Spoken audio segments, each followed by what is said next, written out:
This week we're going to create a family timeline.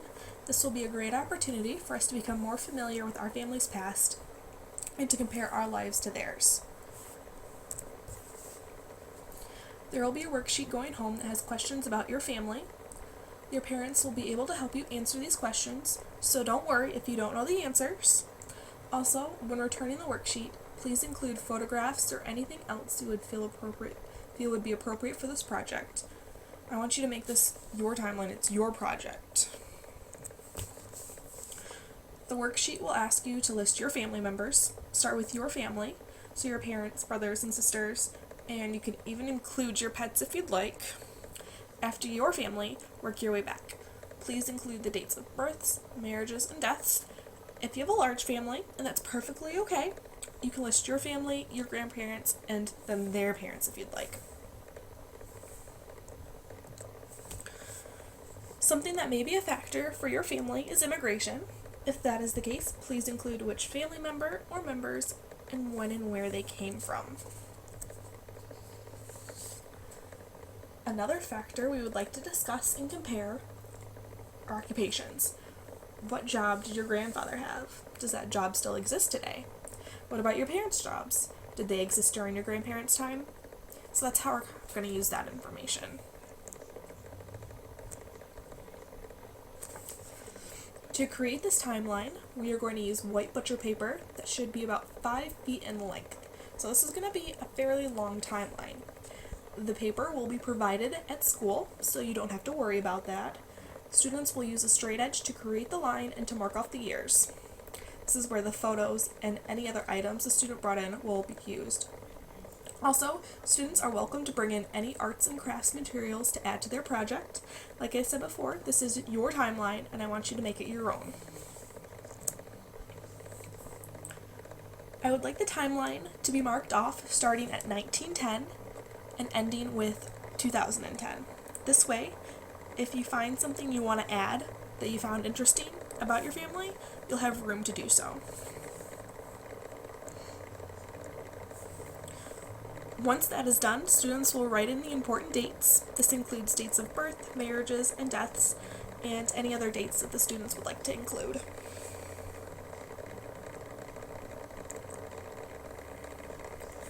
After writing in the information, students will add their pictures. If students couldn't find pictures, and that's okay if they couldn't, they can draw them in using crayons, markers, or paints. And students do not need a picture for every family member. In fact, don't bring in a picture for every family member. That would make your timeline very crowded. And also, if students did decide to bring in arts and crafts materials, this is the stage to add those things.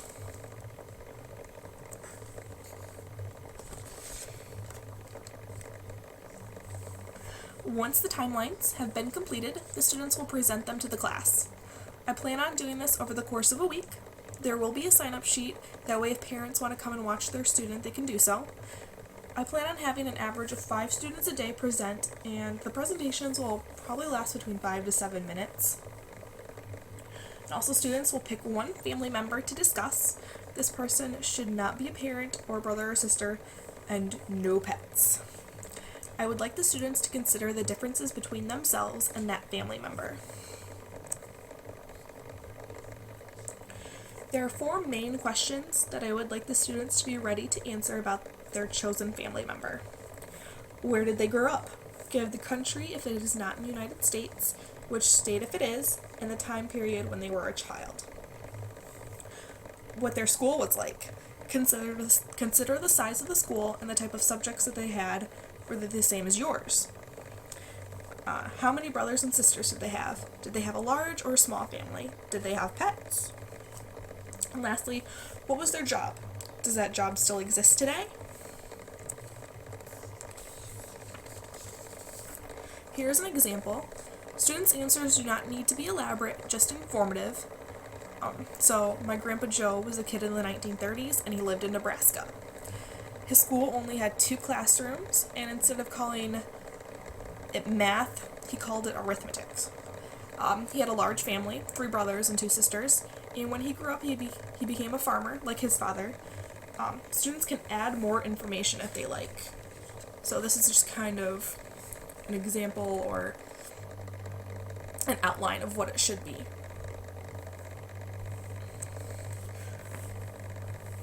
Now I want students to compare the life of the chosen family member to their own. How is your school different? What about your family?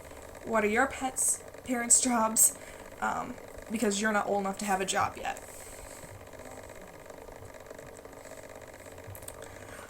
And here is an example of how the students can answer. I live in Michigan, not Nebraska. My school has more than 2 classrooms. I only have one brother, and both my parents work in offices, not outside like Grandpa. There are some other areas that I would like the students to consider and compare, technology being a big one. I want students to look at the things that they use every day, television, cell phones, iPods, and compare that to the technology that their grandparents grew up with.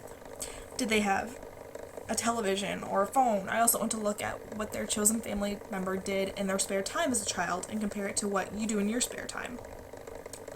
Think about what you do when you go home after school. Do you play video games, go outside and play, or watch television? And one last area I want to look at is transportation. Do students today ride their bikes more or less than their grandparents? What about riding in a car or walking? I want students to learn about their family's past through this project and also how different and yet similar their lives are to that of their past family members. And this is the works cited page for the photos used throughout this presentation.